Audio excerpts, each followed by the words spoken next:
안녕하세요.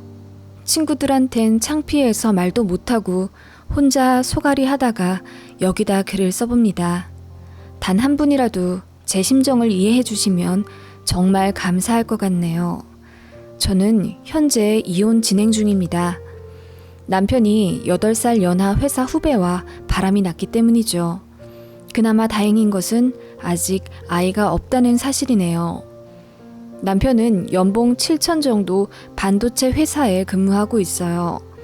업무 특성상 일주일에 2번 야근하고 주말에도 가끔 나가 일을 했었기에 주 5일 8시에서 5시까지 일하는 저와 라이프 스타일이 좀 달랐습니다.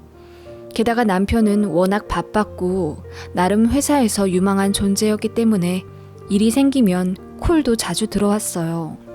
그래서 주말에 저와 영화 보다 말고도 전화 한 통에 황급히 뛰쳐나가곤 했습니다. 그렇기에 남편의 외박과 불규칙한 출근, 외출에 무감각해져 있는 상태였어요. 연애 때도 그랬냐고요? 연애 때는 안 그랬어요. 주말은 지금보다 훨씬 안 바빴고 주말 출근도 굉장히 적은 편이었는데 결혼하고 2년 정도 되었을 때부터 본격적으로 바빠지더군요. 남편 말로는 곧 승진 앞두고 있고 부서도 바뀌어서 그렇게 된 거라며 더 잘 되기 위해 지금 좀 참아야 한다고 했어요. 그렇게 밤낮 없이 주말 없이 일한 남편은 집에 오면 파김치가 되어 침대에서 뻗기 일쑤였습니다. 그럼에도 핸드폰은 꼭 머리맡에 두고 잤어요. 언제 회사로부터 전화 올지 모르니까요. 그날도 남편이 새벽 3시에 들어와 녹초가 된 몸으로 침대에 눕더군요. 씻을 힘도 없다길래 제가 손수 수건에 물 묻혀서 얼굴 닦아주고 이부자리 정리해 주었어요. 저는 새벽 5시에 일어나서 운동하고 출근하는지라 어차피 곧 일어나야 하는 시간이더라고요. 그래서 그날따라 잠도 안 오고 뭔가 싱숭생숭해서 그냥 눈만 뜨고 누워서 알람 울리기를 기다렸습니다. 그런데 4시쯤 됐을까? 남편 폰에 띠링 하고 카톡 오는 소리가 들리더군요. 남편은 코 골며 자고 있었고요. 새벽 4시에 카톡 올 게 뭐가 있을까? 광고도 아니고 누가 보낸 거라면 4시에 보낼 일이 뭐가 있나 혹시 급한 일은 아닐까 싶어서 남편 핸드폰에 손을 뻗었어요. 급한 일이면 남편 대신 깨워야 하니까요. 그때만 해도 일말의 의심이 없던 순수한 의도였고 그렇게 핸드폰을 열어 카톡에 들어갔습니다. 이 과장님이라고 저장되어 있는 채팅방에 알람이 뜬 거였더군요. 그런데 대화 내용이 조금 이상했어요. 참고로 저희 남편이 최대리입니다. 최대리, 오늘도 업무하느라 고생했어. 과장님 기쁘게 해드리려면 3시간도 충성 가능합니다. 역시 최대리밖에 없어. 내일은 시청각실 몇 시입니까? 글쎄, 상황 좀 보고 저번에 들킬 뻔해서 불안. 그럼 통근버스에서 뵙겠습니다. 이렇게 마지막 대화가 이루어져 있었고 방금 온 카톡은 이러했습니다. 최대리, 언제까지 이렇게 시크릿 업무 해야 하는 걸까? 나 조금 힘들어. 하며 우는 이모티콘이 있었어요. 이게 뭔 내용인지 일반적인 업무 내용은 아닌 것 같더라고요. 제가 카톡을 확인한 걸 상대방이 본 건지 바로 전화가 오더라고요. 제가 받았습니다. 통화 버튼을 누르자마자 상대방이 말하더군요. 아직 안 잤어? 하는 그 목소리는 내가 아닌 이 과장님이 아닌 여자 목소리였습니다. 순간 피가 차갑게 식는 듯 했고 정신이 아득해졌습니다. 제가 아무 말 못하고 있자 상대방이 여보세요? 여보세요? 몇 번 하더니 갑자기 전화를 끊어버리더군요. 남편은 코 골며 자고 있었고요. 너무 황당하고 이게 뭔 일인가 싶어서 잠깐 멍 때리다가 남편 폰 들고 거실로 나왔습니다. 그리고 대화 내용을 찬찬히 보기 시작했어요. 계속 대화를 지웠는지 제일 오래된 대화가 겨우 3일 전이더군요. 서로 시청각실로 와. 통근버스 같이 타자. 오늘 즐거웠어. 고마워. 매일 확인해봐. 이런 내용을 주고받았는데 하트 이모티콘이 엄청 많더라고요. 다른 사람들이나 저한테도 무뚝뚝해서 이모티콘은 정말 잘 안 쓰는 사람인데 말이에요. 이상해서 다른 사람과의 대화 다 둘러보니 역시 이 과장이라는 사람에게만 살갑게 하트 붙여가며 대화하고 있더라고요. 게다가 더 이상한 점은 저희 남편은 통근 버스를 타지 않습니다. 자차를 타거든요. 그런데 대화에서 계속 통근버스라는 단어가 나오니 이게 뭔가 싶더군요. 여자 목소리인 것도 의심스럽고 바람을 생각하지 않을 수 없었습니다. 그때 남편이 침대에서 부스럭거리는 소리가 나더니 급하게 거실로 나오더군요. 그러더니 제 손에 본인 핸드폰이 있는 걸 보고 화가 난 듯 쿵쿵 걸어와 핸드폰을 낚아채가며 한 소리 하더군요. 당신 뭐야? 왜 핸드폰을 맘대로 가져가? 아니, 새벽 4시에 전화가 오길래. 그 전화를 왜 당신이 받아? 급한 일이면 어쩌려고? 흥분해가며 그 새벽에 큰 소리로 화를 내더군요. 너무 황당했습니다. 이렇게까지 이성을 잃어가며 화낸 적이 한 번도 없었거든요. 이 과장이라는 사람 언제부터 여자였어? 성남 사는 아이 셋 있는 남자였잖아. 그 과장님 딴 부서 간 지가 언젠데 다른 과장님으로 바뀌었어. 과장님이랑 많이 친해 보인다? 뭐? 아니 진짜 해도 너무하네. 그래서 지금 나 의심하는 거야? 핸드폰까지 뒤져가면서? 당신 진짜 소름 끼친다. 하더니 갑자기 옷을 막 주워 입더니 뛰쳐나가는 겁니다. 한 손엔 핸드폰 꼭 쥔 채 도망가듯이 말이죠. 제가 황당해서 다시 전화를 거니 바로 거부를 눌러버리더군요. 그렇게 동이 텄고 받지 않는 남편에게 계속 전화를 걸며 울고 말았습니다. 너무 큰 충격이라 출근할 엄두도 안 나더군요. 그래서 회사에 휴가를 냈습니다. 주말 전까지 3일 쉰다고 했고 마침 마감도 끝나고 바쁘지 않은 상황이라 승인이 났습니다. 아무리 생각해도 남편이 바람이 맞는 것 같았어요. 반응도 그렇고요. 침대에 누워 무기력하게 울다가 벌떡 일어나 남편의 서재를 뒤졌습니다. 노트북부터 열어봤는데 비밀번호가 잠겨 있더군요. 그 어떤 조합도 맞지 않아 노트북은 포기해버리고 서랍을 샅샅이 뒤졌습니다. 대부분이 영수증 쪼가리였고 업무에서 쓰던 서류와 관련 책들이 많았어요. 워낙 정리를 잘 안 하는 인간이라 거의 3년 전부터 온갖 종이들을 쌓아왔더군요. 그렇게 서랍 5개를 뒤졌는데도 아무 증거가 안 나오자 그제야 제가 괜히 의심하는 건가 생각이 들더군요. 정말 바람을 피운다면 이렇게 뒤졌는데 하나라도 나오지 않을까 싶었거든요. 그렇게 남편 서재 한쪽 벽에 주저앉아 울고 있는데 책장 바닥에 뭔가 보이더군요. 뭔가 해서 기어들어가 그걸 꺼내보았습니다. 그리고 저는 경악할 수밖에 없었죠. 자그마한 편지였습니다. 분홍빛 하트가 가득한 레이스로 장식된 편지 겉면에 내 사랑에게 라고 써져 있었습니다. 저는 처음에 제가 연애 때 준 편지였나 잠시 착각할 정도였어요. 덜덜 떨리는 손으로 봉투를 열어보니 뭔가 툭 하고 떨어지더군요. 스티커 사진이었습니다. 남편이 어떤 여자에게 다정하게 어깨를 감싸 안으며 행복하게 카메라를 바라보더군요. 얼굴을 맞대고요. 그걸 보니 심장이 입 밖으로 튀어나올 정도로 뛰더군요. 온 세상에 정막이 가득하고 오직 들리는 건 제 터질 듯한 심장 소리였습니다. 편지를 열었습니다. 그때만 해도 이게 꿈이길 바랬던 것 같아요. 편지는 10줄 정도 짧게 되어 있었어요. 내용은 대충 이러했습니다.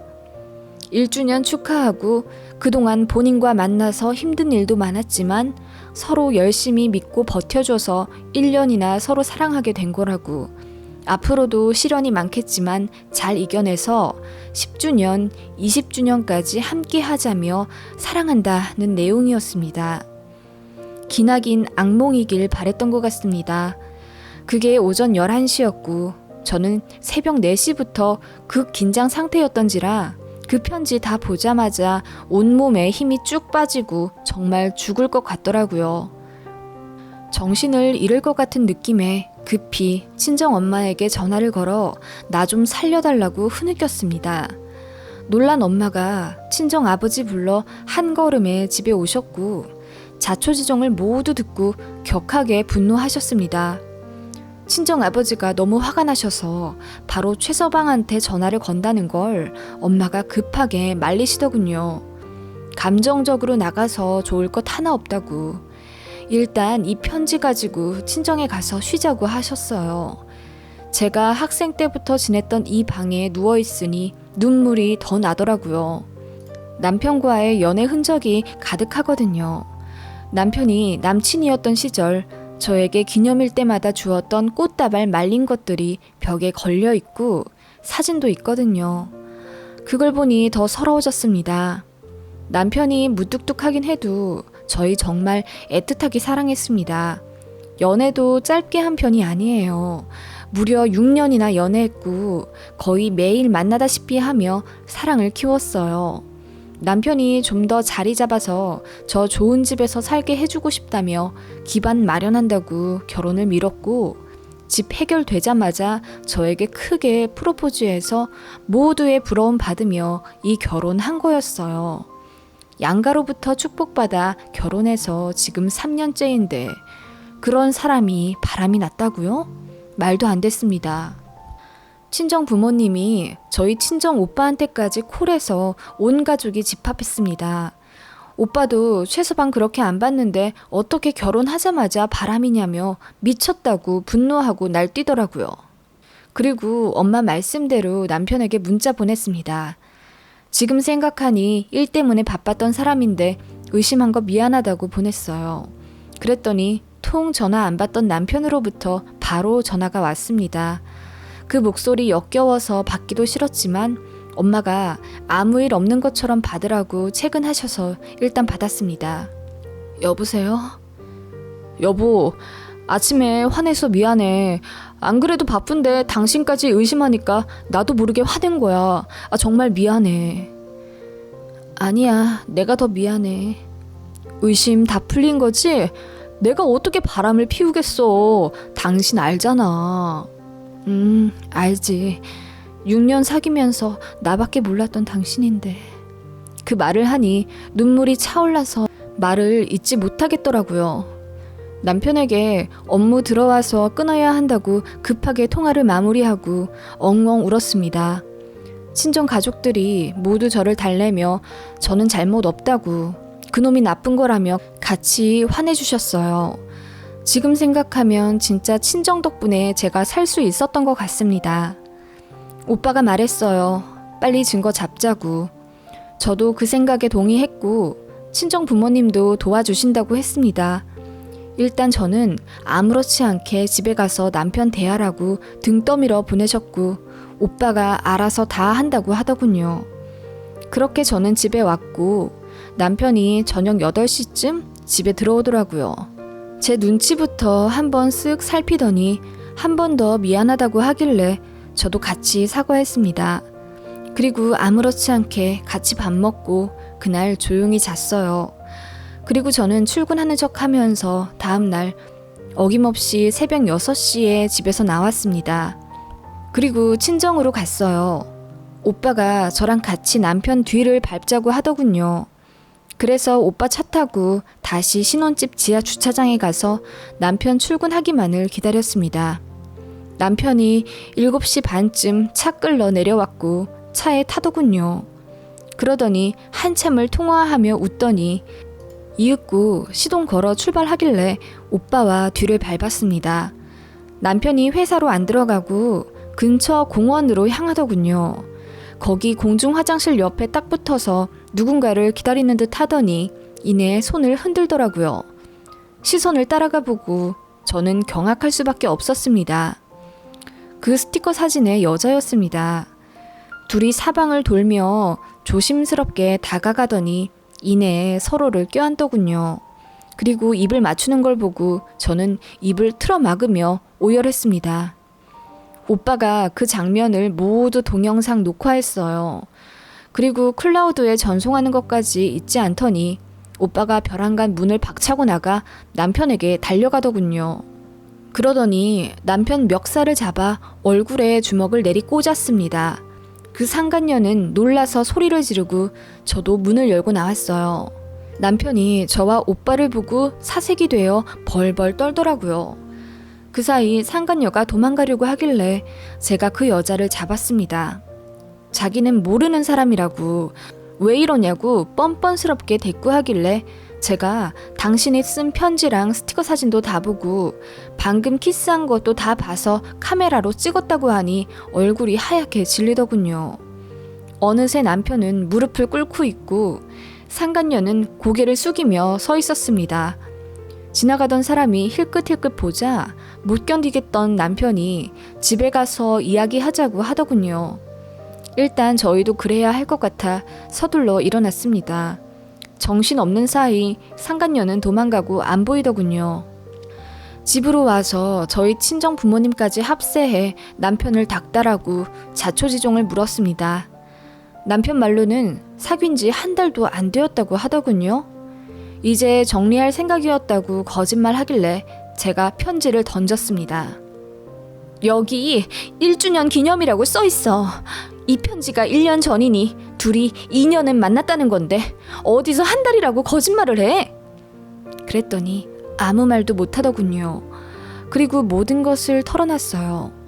회사 계약직 여사원이었고 8살 연하랍니다. 회식에서 친해졌고 그렇게 사귀게 된 거라며 카톡 나눌 때 저한테 걸릴까봐 은어 주고받았었대요. 시청각실은 모텔이었고 통근버스는 남편 자동차였다며. 그때 저희는 증거를 위해 모든 것을 몰래 녹화하고 있었고 남편은 자기 입으로 성관계까지 했다고 밝혔습니다. 상황은 허무하게도 그렇게 쉽게 끝났습니다. 저는 남편이랑 더 살 생각이 없었고 그건 친정 부모님도 마찬가지였어요. 이렇게 된 거 하루라도 빨리 이혼시키고 싶어 하셨죠. 위자료며 재산 분할에 대해서는 변호사 선임해서 진행할 테니 그리 알아두라고 하니 남편이 엉엉 울며 빌더군요. 한 번만 봐달라고, 자기가 미쳤었다고, 저 없이 못 산다고 눈물 콧물 빼며 울길래 친정 아버지가 소리 지르며 꺼지라고 욕하셨어요. 그리고 남편 보고 짐 싸서 나가라고 했습니다. 그 말에 남편이 이제 희망이 없다고 생각했는지 터덜터덜 캐리어에 짐 넣어 나가더라고요. 그리고 그날 저녁 시어머니께 전화가 왔습니다. 얘기 다 들었다면서 미안하다고 하시더군요. 저는 더 싸울 생각도 없고 단 이틀 만에 너무 충격적인 일을 겪어서 만신창이었어요. 그래서 더 할 얘기 없다고 하고 끊었습니다. 그랬더니 시어머니가 얘기 좀만 더 들어보라고 하며 전화를 이어가시는 거예요. 아가, 정말 미안한데 한 번만 봐주면 안 되겠니? 내가 이놈 정말 머리털 다 뽑아버리는 한이 있어도 정신 제대로 차리게 하고 보낼게. 응? 어머님, 이 난리를 쳤는데 저희가 어떻게 다시 살아요? 그리고 그 사람 이제 제 남편 아닙니다. 아니 얘야, 딱 한 번이잖냐. 남자가 한 번 실수할 수도 있지. 그 말에 저도 눈이 돌아서 어머님께 따졌어요. 남자가 한 번 실수한다는 게 그게 말이 되는 소리냐고 소리를 지르고 전화를 끊었습니다. 그런데 시어머니가 저희 친정 어머니한테도 전화를 거신 모양이에요. 엄마가 씩씩거리시며 네 시어매한테 전화가 왔었다면서 분통 터진다고 막 하시길래 제가 친정으로 가서 자초지종을 들었습니다. 아니 글쎄, 네 시어머니가 뭘 하는지 아니? 뭘 했는데? 미안하다고? 아니, 나더러 같이 아들 가진 입장인데 너무 한다더라. 뭐라고?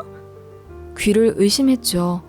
바람 피운 아들 가진 사람이 사부인한테 할 소린지. 남자라면 다들 바람 한두 번쯤은 피우는데 우리 아들이라고 바람 한 번 안 피우고 결혼 생활 할 거냐는 거야. 나 참. 그러면서 내 아들이 바람 폈을 때 사돈댁이 우리처럼 나오면 어떨 것 같냐는 거지. 적반하장도 유분수야 정말. 누가 보면 우리 딸이 바람 피우고 잘못한 줄 알겠어? 얼마나 당당한지. 아니, 사돈댁 어려운 줄 모르고 정말 너무하시다.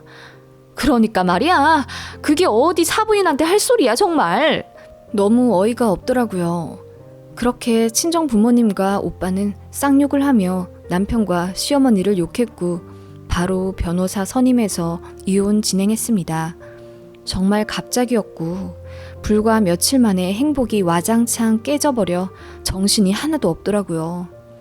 다행히 모든 증거가 충분했고 남편의 외도이기 때문에 유책이 많이 잡혀서 합의금은 최고치로 받게 되었고 재산 분할도 제가 더 가져가게 되었습니다. 남편도 마지막까지 미안하다며 그냥 저희가 하자는 대로 해주었고요. 오빠 도움받아 상간녀에게 소송도 걸 생각입니다.